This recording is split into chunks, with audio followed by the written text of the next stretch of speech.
안녕하세요. KSI 학원 원장 김경민입니다.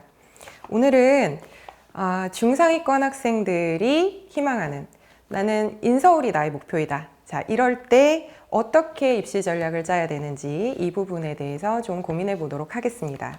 학생들이 항상 고민하는 수시와 정시 어느 쪽에 비중을 많이 두어야 될까?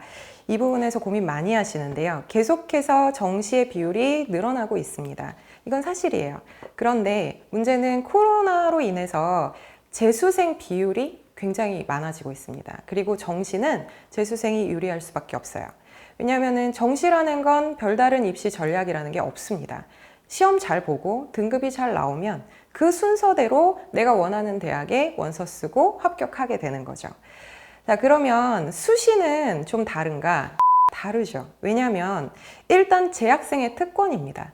지금 재수생들도 재학생일 때 당연히 수시 전형을 지원을 해요. 그리고 재수생도 수시 전형 지원할 수 있어요. 근데 뭐 3학년 때 지원해서 안 된 학교가 올해 지원한다고 해서 되리라는 보장이 없거든요. 그러니까 결국은 별 의미가 없으니까 재수생들은 수시 전형을 잘 안 씁니다. 그래서 재학생들의 특권인데 이게 좀 어려운 게 결과가 발표가 안 돼요. 과정도 발표가 안 되죠. 그러니까 합격을 했든 불합격을 했든 그 이유를 잘 모릅니다. 그렇다 보니 막연한 두려움이 있을 수밖에 없고, 그리고 언론에서 인서울 커트라인은 1.5등급 정도다. 그러니까 1.5가 넘으면 인서울 하기가 좀 어렵다. 이렇게 발표가 나니까 학생들이 고등학교 1학년 때 이미 나는 내신이 한 3등급 이상 되니까 인서울 하기 힘들어요. 그러니까 수시는 관두고 정시 올인하겠습니다 하는 학생들이나 학부모님들이 굉장히 많으십니다. 자, 근데 좀 고민하셔야 될 부분이 있다는 거죠. 이 1.5등급이라는 건 인문계열 기준입니다. 그래서 예체능 계열이라든지 아니면 자연 계열은 이거랑 좀 달라요. 그래서 이 부분이 차이가 남에도 불구하고 그냥 천편일률적으로 1.5등급 이렇게 생각하시는 건 조금 곤란합니다. 그래서 오늘 영상에서는 자연 계열과 상경 계열, 그래서 탐구 과목을 과학으로 보는 친구들에 있어서 커트라인이 어느 정도 선인지, 그리고 내가 3등급을 넘는다고 해서 합격이 안 되는 건지 이 부분에 대해서 조금 고민을 해보려고 합니다. 결론부터 먼저 말씀을 드리자면 자연계 커트라인은 인문계열보다 훨씬 높습니다. 인서울 기준으로 마지노선은 3점대 정도로 예상합니다. 3.2에서 3.5까지도 가능합니다. 예를 들어 우리가 의대 그럼 굉장히 높게 생각이 되잖아요. 근데 원광대 의대 같은 경우에는 2.0입니다. 수시 기준으로. 단국대가 1.8. 전북대 치대 학생부 교과 커트라인은 내부 자료로 커트라인이 2.6등급입니다. 생각보다 굉장히 높죠. 그래서 인문계열의 합격선보다는 굉장히 높으니까 우리가 그냥 일반적으로 생각했을 때 3등급 그러면 되게 많이 벗어난 것 같지만 자연계열을 진학하는 친구들은 그렇지 않다는 거예요. 그래서 만약에 내가 자연계열을 진학할 예정이다 그러면 2학년, 3학년 때 얼마든지 이것에 대한 보완이 가능하다는 거죠. 그럼 그 전략을 한번 살펴보도록 하겠습니다. 일단 첫 번째는 학생부 교과가 커트라인이 훨씬 더 높은 편입니다. 그래서 이 부분에 있어서는 이제 학생부의 기재사항, 비교과, 그 다음에 뭐 여러 가지 성적도 들어가겠죠. 그런데 문제는 이 학생부가 기재사항이 축소가 돼요. 그래서 여기 세부 특기사항, 그 다음에 여러 가지 독서 목록 이런 부분 다 제외가 됩니다. 그러니까 굉장히 작은 내용 중에서 평가를 해야 되니까 어쩔 수 없이 내신이 들어가요. 그리고 가장 중요하게 생각하는 건 진로 희망사항입니다. 각 학교들에서 특정 학과에서 어떤 학생을 뽑고 싶어 할 거냐. 성적이 좋은 학생 당연히 좋죠. 근데 더 중요한 거는 우리 학과에 관심이 있고 이 친구가 진학하고 나서 잘 이 학교를 수행해서 졸업해서 이 친구 사회에 잘 적응하는 거, 이게 최종적인 목표이거든요. 그러니까 진로에 있어서 만약에 예를 들어 경찰행정학과다 그러면 사실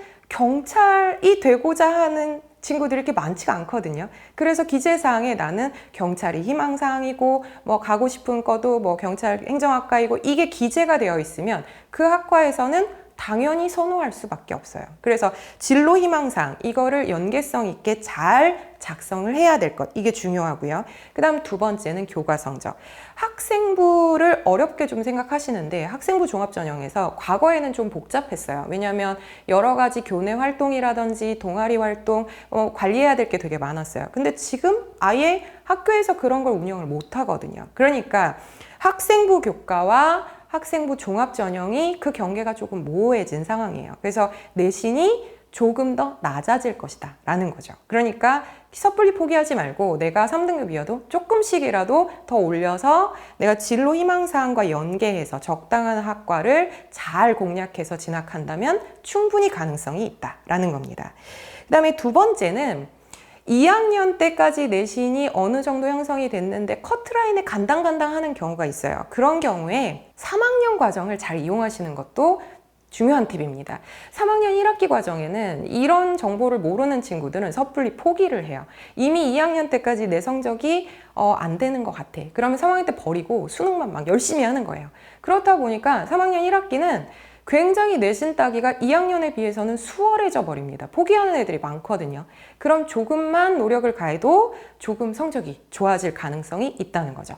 특히 탐구 과목에 있어서는 심화교과의 경우에 9등급제가 아니라 A, B, C 등급입니다. 그리고 얘가 수시에서는 특화시킬 수 있는 전략 과목이기도 해요. 만약에 내가 화학과를 진학하고자 한다. 그러면 심화교과인 화학2를 들어놓으면 내가 이 학과에 열의가 있고 가고 싶어 한다라는 것을 나타낼 수 있는 좋은 전략이겠죠.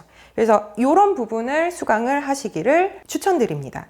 그리고 3학년 1학기 과정은 내신 산정 비율에 있어서 학교마다 조금씩 다르긴 하지만 일반적인 학교들, 특히 인서울권 학교들은 3학년 1학기 비율이 굉장히 높아요. 그러니까 2학년 때 조금 부진했던 내신 성적을 막판 뒤집기 하는 게 가능하다는 거죠. 그리고 마지막에 있어서 기왕에 내가 수시가 별로 가능성이 없어서 수능 올인을 할 거다라고 생각을 한다면 아까 얘기 드렸던 원광대라든지 단국대라든지 여기가 커트라인이 낮은 이유는 수능 최저가 있기 때문에 그렇습니다. 그래서 수시 전형을 아예 포기할 것이 아니라 어느 정도까지 최선을 다한 상태에서 우리가 수능 최저를 맞출 수 있는 학교를 공략한다면 정시 100%를 노리는 것보다는 훨씬 더 좋은 학교를 확률 높게 지원할 수 있는 게 가능하다는 겁니다. 그래서 결론은 여러분들이 고등학교 1학년이면 아직은 내가 수시를 포기하고 내지는 내신을 포기하고 정시로 간다 이런 판단을 내리기에는 조금 이른 시기라는 겁니다. 그래서 마지막까지 여러 정보를 잘 확인하고 가장 좋은 선택을 할 수 있게 여러분들이 정보를 모으시기를 추천드립니다. 오늘은 여기까지 하겠습니다. 감사합니다.